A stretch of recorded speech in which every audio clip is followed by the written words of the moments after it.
पंच भिकम की कथा। एक साहूकार के बेटे की बहू थी जो बहुत जल्दी उठकर कार्तिक के महीने में गंगा जी नहाने जाती और पराये पुरुष का मुंह नहीं देखती थी। एक राजा का लड़का था, वो भी बहुत जल्दी उठकर नहाने जाता था।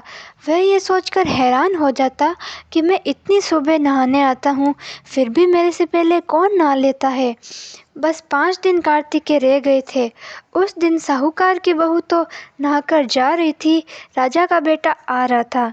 खुड़ खुड़ की आवाज़ सुनकर वह जल्दी जल्दी जाने लगी तो उसकी माला मोजड़ी टूट गई। राजा का बेटा आया, उसने सोचा यह माला मोजड़ी कितनी सुंदर है, अगर यह इतनी सुंदर है तो इसको पहनने वाली सोचो कितनी सुंदर होगी।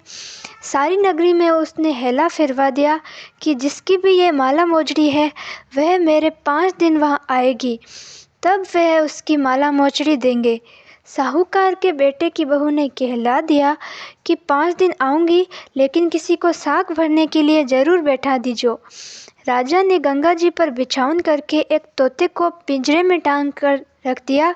वह सुबह आई, पहली पेड़ी पर कदम रखा और बोली, हे कातक ठाकुर राय दामोदर पांचू पांडु छठो नारायण भीषम राजा, उस पापी को नींद आ जाए। मैं सत की हूँ तो मेरा सत रखना। राजा को नींद आ गई और वह नहाकर चली गई और तोते से साग भरने बोली, सुआ सुआ सूटा गल घालूंगी हार, साग भरिए मेरा वीरा। सुआ बोला कि वीर भी कोई साग भर सकता है क्या?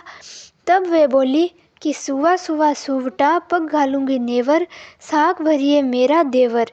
सुआ ने कहा, अच्छा भाभी, मैं साग भरूंगा। वह तो ये कहकर चली गई। राजा हड़बड़ा कर उठा, सुआ से पूछा, सुआ वे आई थी क्या? वे कैसी थी? सुआ बोली, आभा की सी बीजनी, होली की सी झल, केला की सी कामनी, गुलाब का सा रंग। राजा ने सोचा कि कल तो मैं अपनी उंगली चीर के बैठ जाऊंगा, फिर मुझे नींद नहीं आएगी। दूसरे दिन राजा का बेटा उंगली चीर के बैठ गया। वह आई, उसने वैसे ही प्रार्थना करी और उस राजा को नींद आ गई। नहा के जाने लगी तो सुआ ने साग भरा दी। राजा ने उठते ही फिर से सुआ से पूछा, सुआ वो कैसी थी? और उसका जवाब कल के जैसा ही था। उसने सोचा, कल तो मैं आँखों में मिर्च डालकर बैठ जाऊंगा, फिर मुझे नींद नहीं आएगी। तीसरे दिन आँख में मिर्च डालकर बैठ गया। सारी रात तड़पड़ा के हाय हाय करके उसने रात बिताई।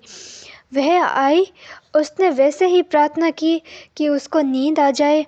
नहा के सुआ से साग भरा के वह चली गई। राजा के बेटे ने सोचा कि कल तो मैं कांटों की सेज बिछा कर बैठूंगा। चौथे दिन वह कांटों की सेज पर बैठकर फिर से तड़पड़ा कर बैठा और सो गया। पर जब वह आई, उसको नींद आ चुकी थी। उसने सुआ से साग भरा ली और कहा, उस पापी से कह देना मेरे 5 दिन पूरे हो गए, अब मेरी माला मोजड़ी मेरे घर भेज देना। राजा ने उठते ही सुआ से पूछा, वह आई थी क्या? सुआ बोला, हाँ आई थी, अपनी माला मोजड़ी मंगाई है उसने। थोड़े दिन बाद राजा को कोढ़ निकल आया, त्राही त्राही पुकारने लगा। ब्राह्मण को बुलाकर पूछा कि सारे शरीर में जलन कैसे हुई? ब्राह्मण बोला कि यह तो कोई पतिव्रती स्त्री का श्राप है जिससे लगी है। राजा ने पूछा कि अब यह ठीक कैसे होगा?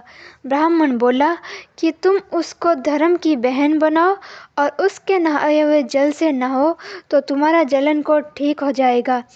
राजा माला मोजड़ी लेकर उसके घर गया और साहूकार से बोला कि यह तेरी बहू गंगा पर भूल गई थी, यह उसे दे दो और कह देना कि अपने नहाए हुए जल से मुझे नहा ले दे।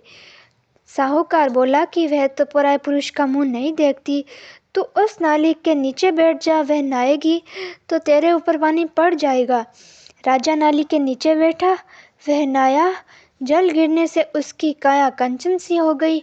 हे पंच भिखु देवता, जैसे साहूकार की बहू का सत रखा वैसा सबका रखियो। कहते सुनते हुकारा भरते हुए और हमारे सारे परिवार का रखियो।